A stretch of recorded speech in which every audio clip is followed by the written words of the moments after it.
Hey everyone, Josh here with Fresh Start Customs, and today we're going to talk about the WeCreat Ultra air filter here. We're going to talk about whether you should get the air filter or not get the air filter, whether you're bundling it with WeCreat or you're getting it for a different laser here. We're going to talk about the upgrades from their old machine into the new air filter here, just like Xtool did with theirs. There is a lot of improvements with this machine here that we got to talk about. Now, with that said, if you have a window, I'm going to still recommend that you use the window over an air filter. But if you don't have a window, like I don't, down in my basement, where we have our laser shop at, or if you're going to go to like a craft show or a fair event that's indoors and you have no window that you can vent out of, you're going to need an air filter. And this is a pretty decent choice, and I'm going to tell you why. And I'm going to tell you all sorts of tips that you can do to actually save headaches with this. Because you'll probably see comments, even on this video here, that people will say that they don't like air filters. And there's reason behind that. And there's reasons that you can prevent certain things from happening with it or filling up quicker. And I'm going to share with you a really cool tip and trick that I did a long time ago. So if you're a long viewer of the channel, you probably already know what the upgrade is that I'm going to do to this here. But I did it with my Glowforge filter already, and we're going to talk about that here later in the video. First up, let's go ahead and talk about the filter itself. It comes with the instruction book. It's not very thick. It's pretty plain, it's simple. Shows the power switch on the right side there with the plug, and then the power button and the fan on top. It has 3 power levels on that fan. So 1, 2, and 3. 1's the lowest, 3's the highest, the most amount of filtration. Most of the time you'll probably leave it on like 2 or 3, but when you first start out, you can probably just put it on 1 because it's a brand new filter, and then it kind of filters through. The higher you go, the more it'll try to filter through for you. With that said, it also comes with the little hose attachment here, like your standard hose attachment that'll work for WeCreat. It also comes with zip ties and this metal ring here. Doesn't really say what the zip ties are for, but I would assume it is for the power cord to mount to like a wall or something if you want to manage that power cord a little bit better. So you have those options. Pretty basic stuff. Comes with all air filters out there. So with WeCreat, they had their old air filter, which was like the removable top there. You'd lift the filter out of the system, just like the old version of Xtool or the old version of Glowforge, or still the current version of Glowforge. But they went ahead and upgraded just like Xtool did and did their own version of the air filter here. And there's a lot of improvements here, so we need to talk about this. I'm going to go ahead and unplug the power really quick and then flip this around for you to show you what's going on here. So first up, you have this little attachable hose clamp here. So you put your hose on the end of this, and then it just pops right into here. It's a little loose in my opinion, but the air is going to suck it in. So it is kind of nice, so you can be able to remove this quicker. But there's also a benefit to it being a little loose. It gives us some leeway for a potential upgrade that I haven't tried yet. I may not try with this one, but it's just a thought process here, so just bear with me. With that said, we're going to remove this, and I'm going to show you something kind of cool here. You see all these screws here?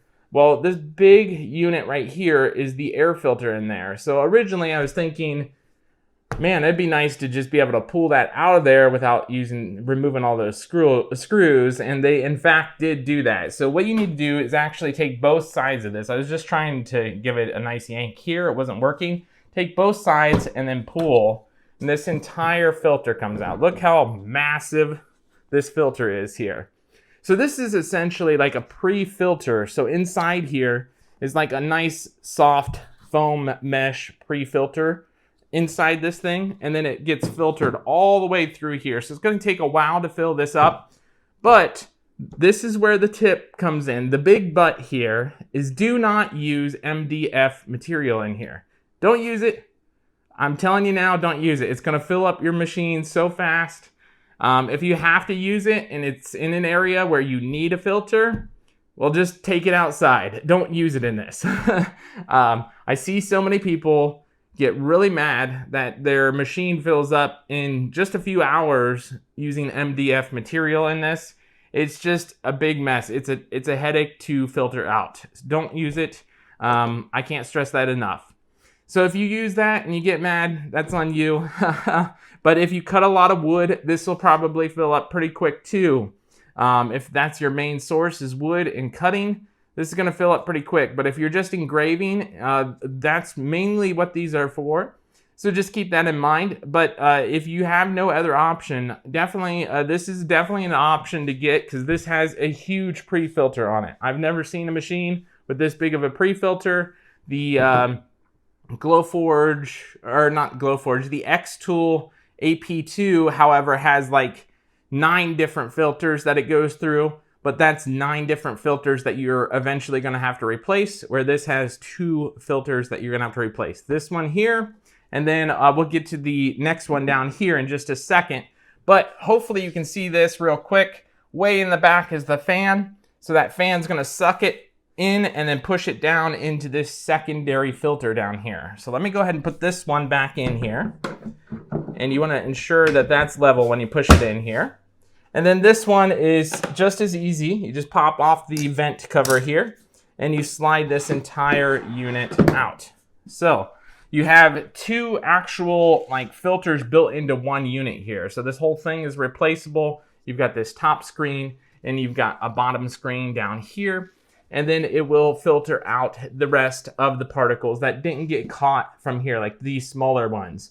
So all the bigger ones are going to filter from here, and then it's going to go into medium and small down into here. Now, this is where my thought process for an upgrade comes into play. Haven't tested it on this one, since this one is a little bit different than the way that the other ones work. So the other ones work where you have a giant hose on top, and then it gets sucked down into the filter with their pre-filter and the filter all built into one unit. With that, what you can do is you can buy a pre-filter material, this little like pre-filter material here. You cut it down to size, and then you can lay it on the inside on top of the filter that normally looks like this on the units. The issue with this one is it already has this material all coated inside that first pre-filter there. So essentially what we're doing is it's going to particleize all the large ones in this top unit here because it's massive, it's really well done. And then it's going to go through the fan and then it's going to go down into this unit here. But what you do is if you cut this down to size and you put it right here, and then after you have it right here, I'd probably recommend putting just a little bit of double-sided sticky tape on the 2 edges here, maybe all 4 edges on the plastic only. Don't put it on the filter, just so this doesn't move around. And then when you have all those medium-sized particles come through, you have this extra layer that can be filtered through, and then it can filter through the smaller stuff on both of these layers down here. So that's just a theory. I haven't put this to test yet, but I'm probably going to rock that on this machine just like I did with the other ones. Because what you can do is you just take this out. You can then wash this piece or easily just cut out another one and put it in there. And then that would be an easy, cheaper replacement that will save this entire unit down here a little bit longer than what this one will be because you have all the particles running through this first. That's where my secondary thought process was for upgrading to kind of how the old ones work. If you can pre-filter before it goes to this pre-filter into the fan, that's ideally what we want. So you would want to be able to somehow put this mesh network right on the end of this hose clamp. And then with it being just slightly a small gap there and then pressure fit from the suction, maybe that would work. I don't know. I'm not sure how I'm going to do that. If I am going to do that or not, probably not. In this situation, I'm going to just probably stick with this and see how long the main filter works, the main pre-filter, which is basically this material here anyways. And if it doesn't last that long, then I may come up with some kind of mesh network here. I may work with John, who's been with the WeCreat group and made 3D prints all the time. We may make some kind of 3D jig for that if it works. But overall, like I said, I can recommend this. It filters stuff out just as good as any other machine here. And then what I might do is do a follow-up video with this in here to show you like a long-term review here, because I mean, if I just turn this on, show you one thing, I think you get it. It's just a laser engraving. It's gonna suck out just like it does on any other air vent or window here. And then it's gonna process all of that. That's the main use for this, is your scenario of being in like a basement or your house where you have no window accessibility. And then that's pretty much it. So with that said, one last tip, what I recommend is don't put your laser right next to it. Put this down on the floor and let your laser vent down to it. A lot of people I'll see either put this up above their laser or next to their laser, and then the laser has to fight the hose in one way or another to get the air to it. So the best airflow results, put it right underneath your laser if possible, or off to the side on the side of your table, and then vent down to it.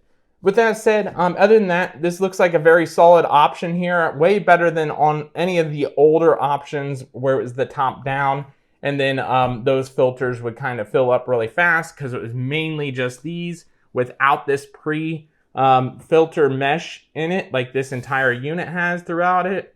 But overall, if you guys have any questions, let me know in the comments below. If you have a window, I still recommend using the window. But we'll catch you guys in the next one.